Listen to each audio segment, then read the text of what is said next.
अस्सलाम वालेकुम। मेरा नाम हसन है। आज की वीडियो में हम देखेंगे कि हम कॉइन मार्केट कैप को किस तरह यूज़ कर सकते हैं। कॉइन मार्केट कैप दो चीज़ों के हवाले से बहुत इंपॉर्टेंट है मेरे ख्याल में लॉन्ग टर्म ट्रेडर्स के लिए। सबसे पहले तो अगर आपको किसी भी कॉइन के बारे में रिसर्च करनी हो तो ये बहुत सारे रिसर्च टूल्स देता है, जो हम अभी देखेंगे कि कौन कौन सी हमें वैल्यूज़ प्रोवाइड करता है। उसकी वजह से हमें रिसर्च में बहुत आसानी हो सकती है। दूसरी जो बहुत अहम चीज़ है मेरे ख्याल में लॉन्ग टर्म ट्रेडर्स के लिए, वो ये है कि आप कॉइन मार्केट कैप के ऊपर अपना पोर्टफोलियो बना सकते हैं। तो आप बड़े आराम से अपने तमाम असेट्स को ट्रैक कर सकते हैं कि किधर प्रॉफिट है, कितना लॉस है, और सब कुछ देख सकते हैं। इस वीडियो में मैं जो जो टॉपिक्स डिस्कस करूंगा नीचे डिस्क्रिप्शन में उनकी टाइम स्टैम्प दे दूंगा। तो अगर आप किसी टॉपिक को स्किप करना चाहें तो नीचे टाइम स्टैम्प से क्लिक करके नेक्स्ट टॉपिक पे जा सकते हैं। तो चलें हम वेबसाइट पर चलते हैं और देखते हैं कि हम इसको किस तरह यूज़ कर सकते हैं। सबसे पहले तो मैं अपने ब्राउज़र के ऊपर कॉइन मार्केट कैप लिखूंगा और मैं कॉइन मार्केट कैप की वेबसाइट पे पहुंच जाऊंगा। आप चाहें तो मोबाइल पे इसकी एप्लीकेशन भी डाउनलोड कर सकते हैं, लेकिन मैं यहाँ पे आपको ब्राउज़र के ऊपर इंटरनेट के ऊपर कॉइन मार्केट कैप यूज़ करके बताऊंगा कि किस तरह हम इसको यूज़ कर सकते हैं। सबसे पहले तो आपको ये ऊपर वैल्यूज़ नज़र आ रही हैं, ये आपको शो कर रहा है कि इस वक्त कॉइन मार्केट कैप के ऊपर 14,106 क्रिप्टो करेंसीज रजिस्टर्ड हैं और 430 एक्सचेंजेस, यानी जैसे बाइनेंस है और दूसरी एक्सचेंजेस हैं, इस तरह की 430 एक्सचेंजेस इधर लिस्टेड हैं। उसके बाद ये टोटल वैल्यू आपको दिखा रहा है क्रिप्टो करेंसी की। मार्केट की टोटल मालियत इस वक्त 2.7 बिलियन है, वो आपको यहाँ से पता चल सकता है। फिर आपको 24 आवर्स में जो वॉल्यूम था क्रिप्टो करेंसी में, जितना भी कारोबार हुआ उसका टोटल वॉल्यूम यहाँ पे दिखा रहा है। ये 103 बिलियन का टोटल कारोबार हुआ। फिर आपने अक्सर सुना होगा बिटकॉइन की डोमिनेंस है या इथेरियम डोमिनेंस है, तो यहाँ आपको दिख जाएगा कि इस वक्त बिटकॉइन की डोमिनेंस 43% है मार्केट के अंदर। तो ये तमाम स्टेट्स हैं, सबसे ऊपर आपको मिल जाएंगे। उसके बाद ये साइट पे आप अपने वेरिएबल्स चेंज कर सकते हैं अपनी मर्जी के मुताबिक। यहाँ पे आप अपनी लैंग्वेज इंग्लिश चूज़ कर लेंगे। करेंसी अगर आप चाहें तो यहाँ US डॉलर है, अगर आप चाहें तो इसको दूसरी किसी करेंसी में भी चेंज कर सकते हैं। जैसे मैं पाकिस्तानी रुपीज़ यहाँ से सिलेक्ट कर लूँ या इंडियन रुपीज़ यहाँ से INR करके सिलेक्ट कर लूँ, लेकिन मैं फ़िलहाल इसको US डॉलर में रहने देता हूँ। उसके बाद जब हम नीचे आएंगे तो ये नीचे तमाम करेंसीज दिखा रहा है, बिटकॉइन, इथेरियम, और इनकी स्टेट्स आपको मिल जाएंगी, कैंडल चार्ट और मार्केट कैप वगैरह कितना। ये तो नॉर्मल बात है, ये आपको तकरीबन हर साइट पे मिल जाएगा। लेकिन जब आप इंडिविजुअली किसी एक करेंसी को क्लिक करेंगे, फॉर एग्जांपल मैं इथेरियम को क्लिक करता हूँ। जब मैं इथेरियम को क्लिक करूंगा तो अब मुझे यहाँ पे दिखा रहा है कि इथेरियम का रैंक कौन सा है, यानी इसकी मार्केट वैल्यू के हिसाब से इसका नंबर कौन सा है क्रिप्टो करेंसी में। उसके अलावा आपको ये वेबसाइट दिखा रहा है, हर प्रोजेक्ट की वेबसाइट आपको यहाँ मिल जाएगी। कम्युनिटी मिल जाएगी, कम्युनिटी से मतलब जो डिस्कशन फोरम्स हैं इससे रिलेटेड वो आपको मिल जाएंगे। आपको सोर्स कोड मिल जाएगा, आपको वाइट पेपर मिल जाएगा। उसके अलावा बाज़ औक़ात जब आप किसी करेंसी को किसी डिसेंट्रलाइज एक्सचेंज से ख़रीदते हैं तो आपको कॉन्ट्रैक्ट नंबर चाहिए होता है, जिस कॉन्ट्रैक्ट नंबर को लिख के आप इंपोर्ट कर सकते हैं उस करेंसी को। तो वो कॉन्ट्रैक्ट नंबर भी हर करेंसी का आपको यहाँ से मिल जाएगा। उसके अलावा आपको यहाँ पे साइड में स्टैटिस्टिक्स नज़र आ रही हैं, मार्केट कैप और fully diluted market cap, volume वगैरह। ये भी नॉर्मल चीज़ है, लेकिन इसके नीचे जब आप जाएं तो ये टैब्स बने हुए हैं, यहाँ से आपको काफ़ी वैल्यूएबल इन्फॉर्मेशन मिल सकती है। जैसे कि आपको प्रोजेक्ट की इन्फॉर्मेशन मिलेगी कि इस प्रोजेक्ट में कितने लोग, कौन कौन लोग इन्वॉल्व हैं और कौन कौन सी ऑर्गेनाइजेशन इन्वॉल्व हैं। उससे आपको आइडिया हो जाएगा कि ये पॉपुलर प्रोजेक्ट है या नहीं है। फिर आप आएँ जब एनालिसिस में, तो यहाँ एनालिसिस में आपको सबसे पहले दिखा रहा है कि इसके जो होल्डर्स हैं उनमें कितने परसेंट लोग प्रॉफिट में, कितने परसेंट लोग न्यूट्रल में और कितने परसेंट लोग लॉस में। ये इन और ग्रीन साइन का मतलब कि इतने परसेंट लोग जो टोटल होल्डर्स हैं जिन्होंने इस कॉइन को ख़रीदा हुआ है, उनमें से 97% इस वक्त फ़ायदे में है। 100 ने अगर यानी ख़रीदा है तो 97 फ़ायदे में है। 2% न्यूट्रल है, ना कोई प्रॉफिट है उनको ना कोई लॉस है, और 1% सिर्फ ऐसे लोग हैं जो इस वक्त लॉस में हैं। तकरीबन सभी लोग इस वक्त फ़ायदे में हैं। फिर ये आपको दिखा रहा है कि कितने वेल्स ने कितने परसेंट शेयर लिए हुए हैं, यानी टोटल जो कॉइन्स इस वक्त मार्केट में हैं इथेरियम के, उनमें से 42% कॉइन्स वेल्स के पास हैं। तो यहाँ से आपको एक आइडिया मिल जाएगा किसी भी ऐसे प्रोजेक्ट में जिसकी 70-80% सप्लाई वेल्स के पास हो, 50% से ज़्यादा सप्लाई वेल्स के पास हो, वो मेरे ख्याल से कोई अच्छा प्रोजेक्ट नहीं होता, क्योंकि वेल्स जब चाहें उसको अपनी मर्ज़ी से ऊपर नीचे करते हैं। उसके बाद हम आते हैं ये होल्डर्स की कंपोजिशन के ऊपर। यानी कितने अरसे से कितने परसेंट लोगों ने किसी कॉइन को होल्ड किया हुआ है। यहाँ पे ये 1Y+ आपको नज़र आ रहा होगा, यानी 60% लोग ऐसे हैं जिन्होंने 1 साल से भी ज़्यादा अरसे से इस कॉइन को होल्ड किया हुआ है। उसके बाद आपको 1 to 12 मंथ वाले 31% लोग नज़र आ रहे हैं, यानी 31% लोग ऐसे हैं जिन्होंने 1 साल के अरसे में इसको होल्ड किया है। और ये 1 मंथ से कम पीरियड के लोग हैं जिन्होंने, यानी 9% लोग ऐसे हैं जिन्होंने लास्ट 1 मंथ में इस कॉइन को ख़रीदा और इसको होल्ड किया हुआ है। तो यहाँ से आपको एक अच्छा आइडिया मिल सकता है कि इसका मतलब अगर 60% लोगों ने इसको होल्ड किया हुआ है तो इसका मतलब ये एक ऐसा अच्छा कॉइन है कि लोग इसको होल्ड करना चाह रहे हैं। जो इसको होल्ड कर लेता है तो वो बेचना नहीं चाह रहा। फिर हम आ जाते हैं ट्रांजैक्शन डेमोग्राफी के ऊपर। ये बताता है कि कितने परसेंट वेस्टर्न ट्रेडिंग टाइम के ऊपर ट्रांजैक्शंस हुई और कितने परसेंट ईस्टर्न ट्रेडिंग टाइम्स के ऊपर ट्रांजैक्शन हुई, यानी यूरोपियन टाइम्स और Chinese, Japanese, Pakistan, Indian time के ऊपर कितने परसेंट ट्रांजैक्शन हुई है, तकरीबन बराबर ही है। तो ये आपको एक अच्छा इन्फॉर्मेशन प्रोवाइड कर रहा है किसी भी करेंसी के बारे में। आप यहाँ से काफ़ी इन्फॉर्मेशन जमा कर सकते हैं। फिर अगर आप चाहें तो ये डीप डाइव में जाके मज़ीद इसके बारे में मालूमात हासिल कर सकते हैं। अब मैं वापस आता हूँ इसकी वेबसाइट, मेन वेबसाइट के ऊपर, यानी होम पेज के ऊपर वापस आया। उसके अलावा यहाँ जो ऊपर दिए हुए मेन्यू हैं, आप इनमें से रिसेंटली एडेड कॉइन्स भी देख सकते हैं। जो नए कॉइन्स कॉइन मार्केट के ऊपर ऐड हुए, आप उनको देख के उनके बारे में रिसर्च कर सकते हैं। यानी क्योंकि जो नए कॉइन्स होंगे ज़ाहिर है उनकी वैल्यू अभी इतनी हाई नहीं हुई होगी, तो आप रिसर्च करके देख सकते हैं कि कौन से कॉइन्स अच्छे हैं, किनको परचेज़ करना चाहिए। यहाँ से आपको एक्सचेंजेस का स्कोर मिल जाएगा। जैसे मैं स्पॉट एक्सचेंजेस देखता हूँ, इसमें जाऊँगा तो ये मुझे बताएगा बाइनेंस, कॉइनबेस, और ये हर एक्सचेंज का स्कोर बता रहा है कि कितना स्कोर है। जब आपको अगर कभी डिसाइड करना हो कोई ऐसा कॉइन है जो किसी एक पर्टिकुलर एक्सचेंज के ऊपर है और आपको नहीं पता कि वो एक्सचेंज सेफ है कि नहीं है, तो आप यहाँ पे आके उसके बारे में सर्च कर सकते हैं कि उसका एक्सचेंज का स्कोर कितना है। जो एक्सचेंजेस ये जो आपको ऑरेंज बैकग्राउंड में एक्सचेंजेस नज़र आ रही हैं, इनका स्कोर कम है। इससे भी नीचे जाएंगे तो जो रेड बैकग्राउंड वाली एक्सचेंजेस हैं, इसका मतलब इनके बारे में थोड़ा सा आपको मोहतात होना पड़ेगा कि यहाँ आपको इन्वेस्टमेंट करनी है या नहीं करनी। तो यहाँ से बहरहाल आपको एक्सचेंजेस के बारे में इंफॉर्मेशन मिल जाएगी। उसके बाद मैं सबसे आखिर में वापस आता हूँ। जो सबसे इम्पॉर्टेंट चीज़ मैंने कहा था कि आप जो इतने भी लॉन्ग टर्म ट्रेडर्स हैं वो अपना पोर्टफोलियो इसके ऊपर, वेबसाइट के ऊपर बना सकते हैं, ताकि वहाँ से बड़ी आसानी के साथ अपना पूरा पोर्टफोलियो, कौन सा कॉइन प्रॉफिट में, कौन सा लॉस में, कब कब आपने ख़रीदा और कौन सी वाली परचेज़ प्रॉफिट में, कौन सी वाली परचेज़ लॉस में, ये आपको बड़ा अच्छा आइडिया मिल सकता है। तो अब हम देखते हैं कि पोर्टफोलियो कैसे बनाते हैं। पोर्टफोलियो बनाने के लिए सबसे पहले तो आपको इस वेबसाइट के ऊपर रजिस्टर करना पड़ेगा। ये आप देखें मेरे राइट हैंड पे ऊपर साइन अप लिखा है, आपको साइन अप क्लिक करेंगे, यहाँ पे अपना ईमेल एड्रेस देंगे, कोई पासवर्ड चूज़ करेंगे। उसके बाद अगर कोई रेफरल आईडी है, किसी ने आपको रेफ़र किया है, चाहे तो यहाँ लिख दें।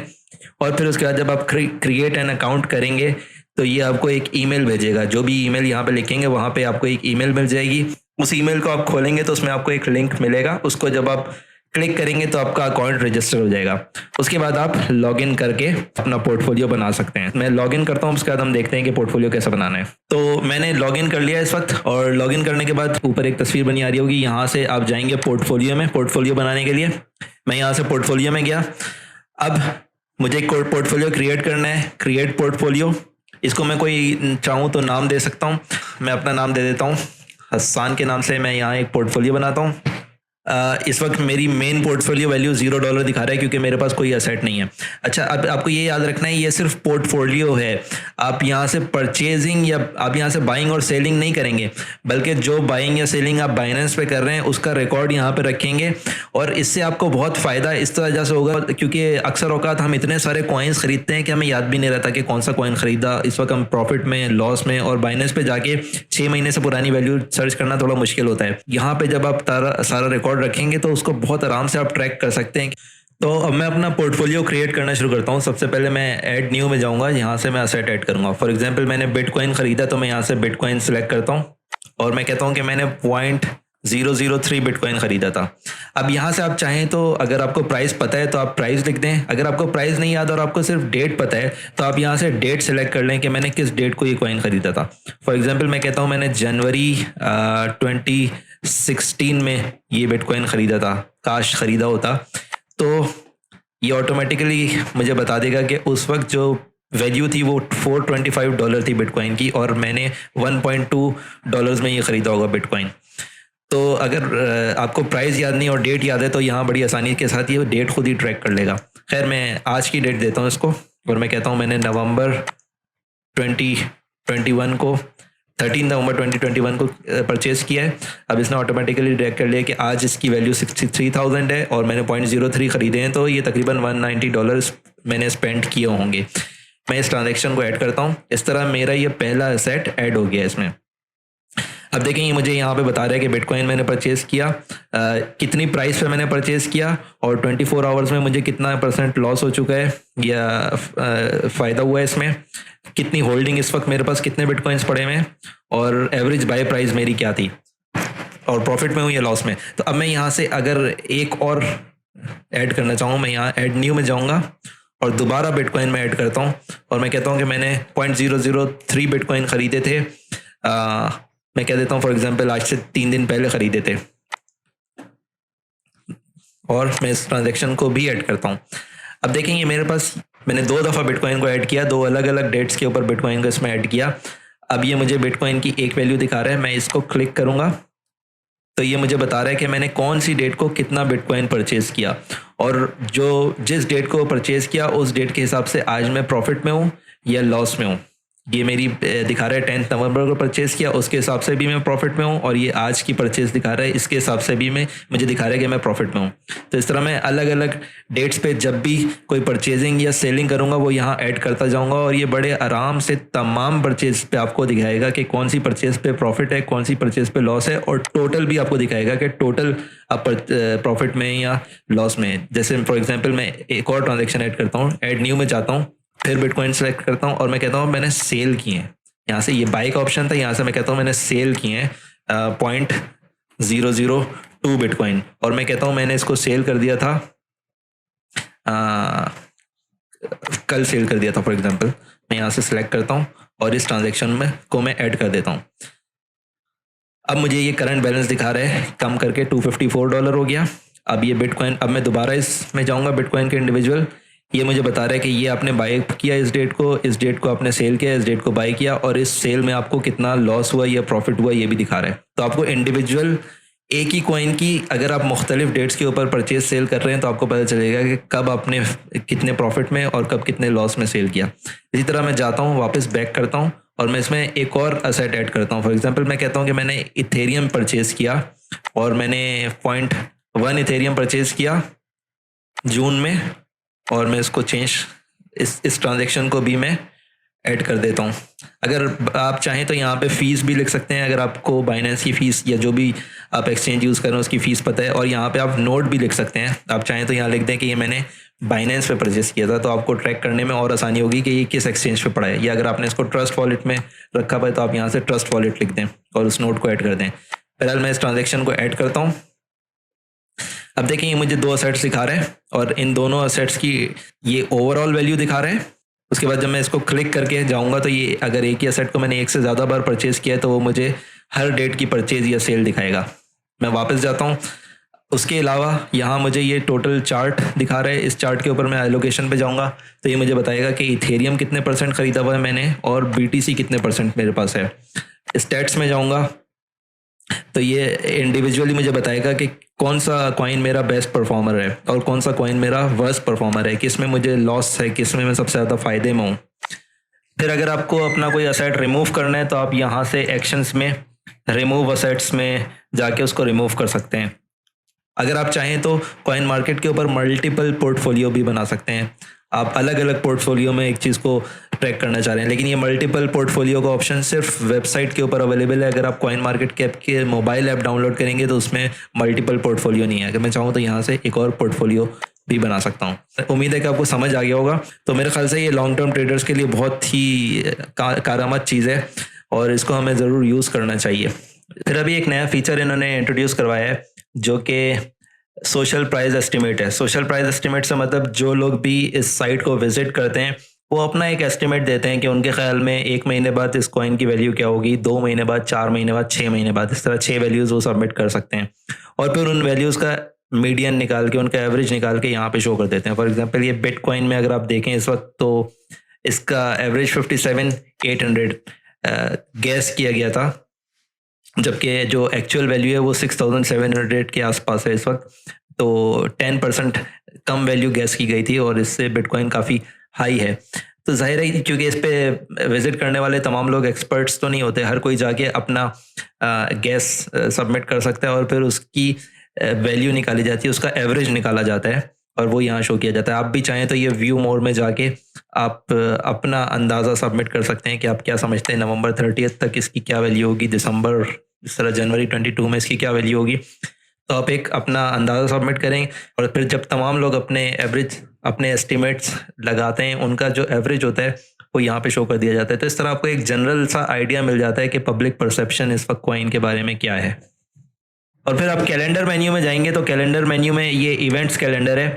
ये एक अच्छी चीज़ है क्योंकि इसमें ब्लॉकचेन से रिलेटेड तमाम कॉइन से रिलेटेड जो भी न्यूज़ होती है वो आपको मिल जाएगी। ख़ासतौर पे यहाँ ट्रेंडिंग न्यूज़ में आप देखें तो जो इम्पोर्टेंट न्यूज़ हैं वो आपको सारी मिल जाएंगी। जैसे अभी ये दिखा रहा है टैप रूट की एक्टिवेशन हो रही है 15 नवंबर को। जो बिटकॉइन का टैप रूट अपग्रेड है जिसका बहुत इंतज़ार है वो 15 नवंबर को उसकी अपग्रेड है। तो इस तरह तमाम जो इवेंट्स हैं इंपॉर्टेंट वो आपको यहाँ इवेंट कैलेंडर में जाके मिल जाएंगे। और ये इवेंट्स अगर आपको पता हो तो इसका फ़ायदा ये होता है कि कभी तो इवेंट्स की इंपॉर्टेंस होती है और कभी स्पेकुलेशन की वजह से इन इवेंट्स के ऊपर जो कॉइन की वैल्यू है वो बहुत ज़्यादा अप डाउन हो जाती है। तो इस वजह से जब आपको इन इवेंट्स के बारे में पता होगा तो उसके बारे में आप रिसर्च कर सकते हैं कि उसकी इंपॉर्टेंस कितनी है। आज की वीडियो के लिए इतना ही। अगर आपको ये वीडियो पसंद आई है तो इसको लाइक करें और शेयर करें और उसके अलावा कमेंट्स में अपनी राय का इज़हार ज़रूर करें।